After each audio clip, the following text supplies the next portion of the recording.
King Lawler versus X-Pac, otherwise known as Sean Waltman. And this should be an interesting exchange here, as we have seen these two men do have a visceral connection in the movie business world. Isn't that right,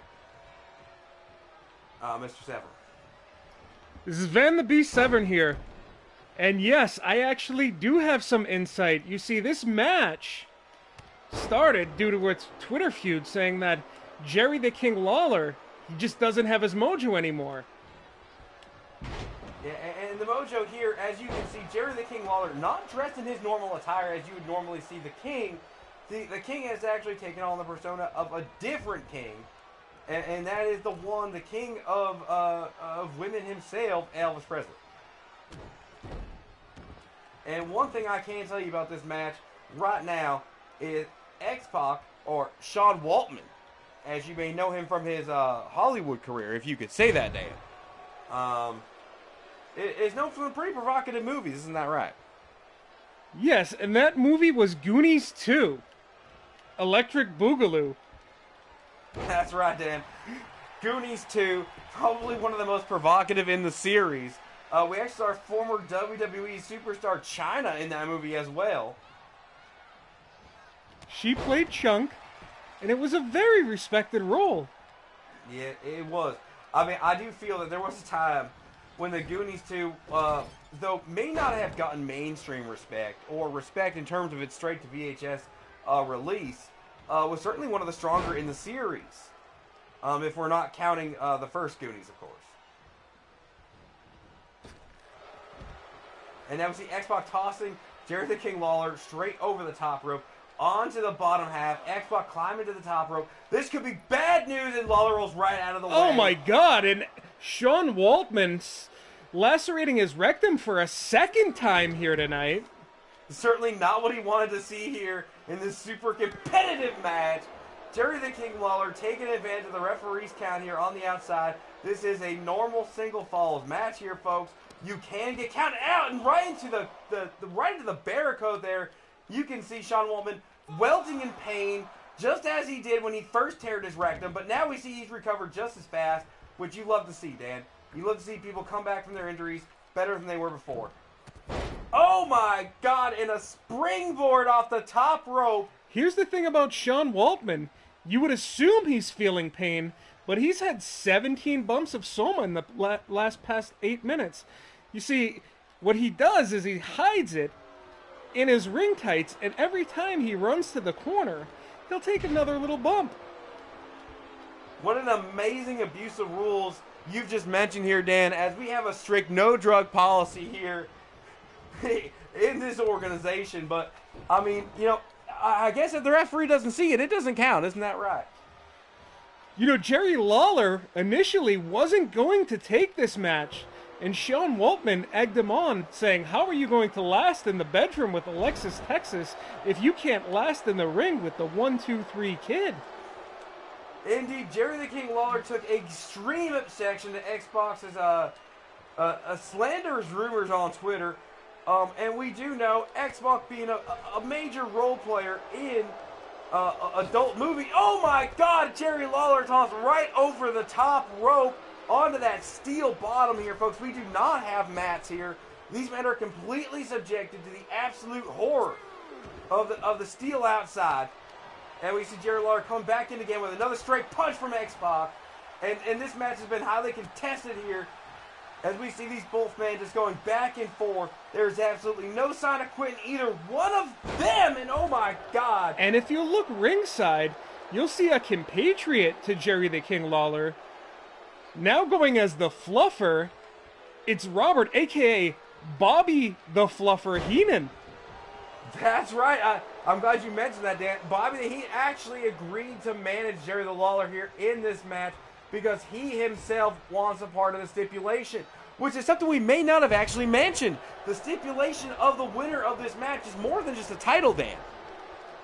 In fact, this has the rights to every single movie Xbox has made, and also contributes one more starring role.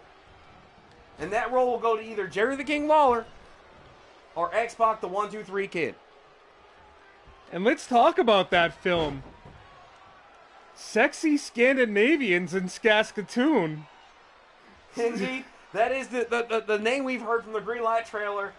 So far, it seems to be a movie about a protagonist who will either be played with one of these two men, who will actually be playing the role of the man who tries to seduce each and every single one of the Scandinavians into some sort of pseudo non-monogamous relationship, in a beautiful testament to a beautiful creation of brand new tribe. And we see X-Pac going in now with a hard Russian leg sweep, climb to the top rope. This could be bad news for Jerry Lawler if he lands it, and he does, and that could be absolutely it for Jerry Lawler. And we've seen this move before, many times before. But I think he's setting him up for the Dick Slam here. Patented Sean Waltman move, the Dick Slam. Oh my, and it is a big Dick Slam. You saw his face hit the ground. And Jerry Lawler, this has to be X-Pac not going for the pin here, just relishing in his moment. I don't know how wise that is, Dan. In a situation like this, you want to pin as soon as you possibly can. X-Pac here got to question his decision, allowing Jerry Lawler to recover. Jerry Lawler being one of the all-time greats. I think he's going to go for the... Oh, yeah! Oh, he caught him! He caught him mid-air! Jerry Lawler with the catch mid-air. He's got X-Pac. What's he going to do? Oh, my God! Right into the turnbuckle. And this could be all it took for the win right here. 1, 2, and that... Oh, almost a 3 right there. And, you know, almost only counting horseshoes and hand grenades, Dan. I got to tell you. And one thing that doesn't count in horseshoes and hand grenades... Well, it's definitely marital indiscretion. And if there's anybody who knows about marital indiscretion, Dan, it's Jerry the King Lawler. One of the big reasons he went into this match here today, one of his former wives, who left him for a similar porn star, as a matter of fact. Despite the fact that she was only 25 and he was about 60, she really felt like she needed someone who had more oomph. And Jerry Lawler decided that this movie contract would be exactly what he needed to win her back. And the best thing that could have happened to Jerry the King Lawler was meeting J.J. Abrams in that Philadelphia bar. That infamous meeting right there, yeah. And as we all know, oh my God, Jerry the King Lawler, the infamous pile driver on X-Pac. This could be all they said. This could be it.